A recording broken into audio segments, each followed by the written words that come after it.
départementale, monsieur le maire, mesdames, messieurs les parlementaires élus, mesdames, messieurs, d'abord, vous nous avez, monsieur le président de cette entreprise, fait une belle démonstration.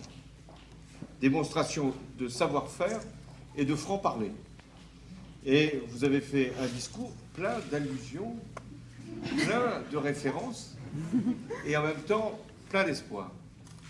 Mais surtout, vous avez voulu montrer que, ici, dans ce département des Vosges, terre industrielle, qui avait eu à souffrir de beaucoup de crises, vous étiez capable aussi de vous redresser et d'imaginer l'avenir. Mais de vous prendre aussi directement en main. Et c'est ce que vous avez fait à travers ce rassemblement des entreprises textiles dans ce département, puis ensuite donner l'idée à d'autres en Alsace, dans la région Grand Est, en Rhône-Alpes et maintenant dans toute la France, de pouvoir défendre le fabriqué dans les Vosges, le fabriqué dans le Grand Est, fabriqué en France.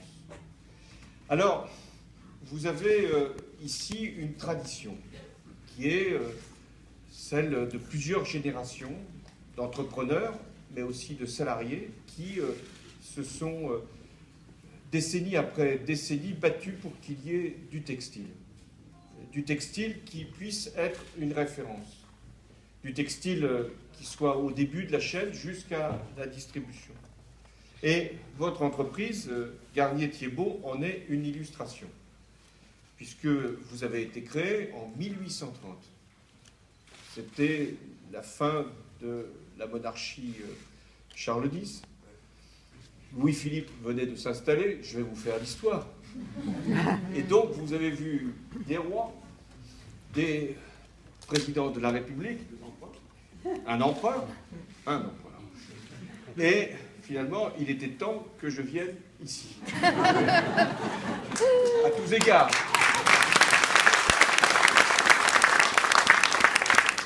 C'était d'autant plus nécessaire qu'à l'Élysée, il y a du linge, il y a des nappes qui viennent de chez vous. Je ne les regarderai plus de la même manière. Et il m'a été dit qu'en plus, c'était des nappes intachables. Je ne sais pas depuis quand elles ont été mises en place.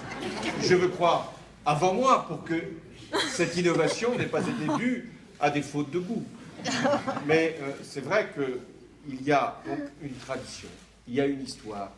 Et il y a aussi une excellence, parce qu'il n'est pas possible de perpétuer une filière comme la vôtre, textile, concurrencée à l'échelle du monde, par des pays à très faible coût de main-d'œuvre, s'il n'y a pas une capacité de fournir ce que les autres ne peuvent pas fabriquer. Et c'est ce que vous avez compris avant d'autres. Être sur de petites séries, être capable de pouvoir personnaliser la commande qui vous est faite, faire en sorte que vous puissiez être dans l'innovation, c'est-à-dire dans l'avant-garde technologique. J'évoquais les nappes intachables, mais je pourrais aussi parler du textile numérique, parce qu'ici, on fait de la fibre avec, bien sûr, du tissu, mais on le fait aussi avec de la fibre optique, pour pouvoir envoyer un certain nombre de signaux, pour mettre de la lumière. Et vous le faites en plus ici dans un territoire qui est, c'est vrai, exceptionnel. Il est rare de pouvoir travailler dans un site aussi beau. Je ne parle pas simplement du site industriel qui, il m'a été dit, avait été détruit dans la Seconde Guerre mondiale et reconstruit après. Je parle du site naturel. Mais il fait beaucoup dans le succès de votre filière, ici dans les Vosges. Mais je pourrais parler d'autres territoires de France. Parce que ce que vous arrivez à donner, c'est aussi une référence, un ancrage, et donc une vitalité et des paysages que l'on ne voit nulle part ailleurs. Donc, quelle est finalement la leçon qu'il faut tirer? Il faut utiliser le passé comme une référence, pas comme une nostalgie. Il y a tellement de personnes qui parlent du passé comme si c'était un âge d'or. Est-ce que vous pensez que travailler dans les entreprises textiles, il y a 30, 50 ans, c'était facile? C'était avec des conditions de travail exemplaires? Non. Donc il n'y a pas d'âge d'or. Est-ce que c'était simple de pouvoir trouver du travail? Sans doute, davantage qu'aujourd'hui. Mais c'était un travail qui pouvait être très dur, très pénible. Donc nous devons nous dire qu'il faut avoir du passé une fierté, et pas simplement une mélancolie. Puis il faut faire de cette fierté un élément de projection vers l'avenir. D'où le choix qui a été le vôtre de donner à l'innovation toute sa place. Et il y a une volonté de la part de l'État de développer ce qu'on appelle des textiles intelligents. Non pas que les autres ne l'étaient pas, mais parce qu'on peut mettre dans le tissu des éléments qui vont pouvoir soigner, qui vont pouvoir informer, qui vont pouvoir développer même des usages. Et il y a un projet qui s'appelle Textronic, qui permet, et il y a plusieurs acteurs qui sont dans la région du Grand Est, qui permet justement aux entreprises vosgiennes, entreprises d'ailleurs de toute la France, de pouvoir développer du textile intelligent. Et l'État a soutenu financièrement cette performance et ce développement. Alors, il nous faut une histoire, il nous faut de l'innovation, il nous faut de l'excellence, mais il nous faut des personnels, vous. Il nous faut des salariés qui puissent transmettre leur savoir-faire, ici les plus anciens le font à l'égard des plus jeunes, qui puissent garder cette qualification que vous avez eue année après année, et il nous faut former les jeunes qui viendront dans les entreprises du textile aujourd'hui et demain.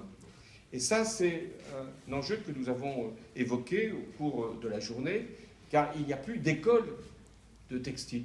Simplement parce qu'il y a eu tellement de crises industrielles qu'il n'y avait plus nécessairement l'utilité ou les vocations pour former des jeunes au métier du textile, des jeunes et des moins jeunes.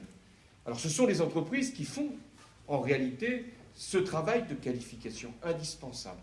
L'État les appuie, et vous avez vous-même des droits avec les comptes personnels de formation, comptes personnels d'activité, ça vous appartient en propre, et les entreprises peuvent utiliser justement ces possibilités de formation pour qualifier, d'abord par l'apprentissage, qui reste une entrée dans un certain nombre de métiers, puis ensuite par la formation pour les salariés, et enfin pour les demandeurs d'emploi, les chômeurs.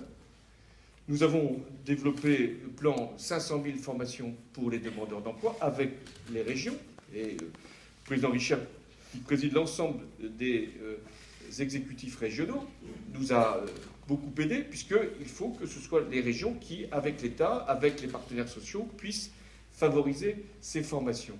Il y a un chômeur sur 10 qui reçoit une formation dans notre pays seulement, alors qu'il y a des postes de travail qui ne peuvent pas être occupés faute de qualification. Donc, l'enjeu, c'est la formation et d'avoir un personnel comme vous, hautement qualifié, parce que c'est la condition du succès.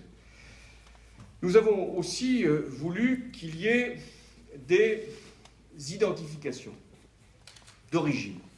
C'est là que vous intervenez et que vous avez cette belle idée, monsieur de Monclos, de vouloir non seulement promouvoir votre entreprise, je crois que chacun sait que vous dirigez Garnier-Thibault, si ils ne le savaient pas avant, ils le savent maintenant, et ils connaissent également toutes vos qualités au sens les plus politiques du terme, et vous avez aussi voulu fédérer.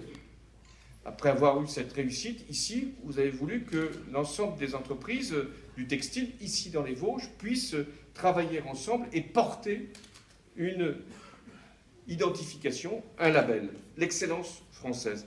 Ça a donné Vosges Terre Textile, et c'est le syndicat textile de l'Est qui a eu cette garantie que c'était bien à partir des critères qui étaient posés, des normes qui devaient être respectées, que l'on pouvait attribuer ce label. Il y a près de 25 entreprises aujourd'hui qui sont dans ce rassemblement, dans cette initiative, et je veux ici les remercier. Je les ai rencontrés pour le déjeuner, et il y a une forme de passion qui s'est dégagée de cette initiative, et en termes de reconnaissance, en termes de valorisation, et aussi en termes de complémentarité.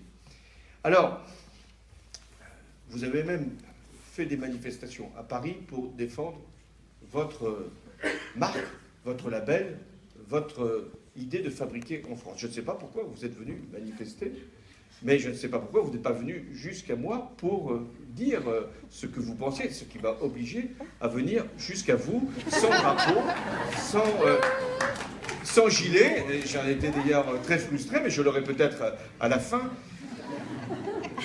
Et moi, je suis venu vous dire merci.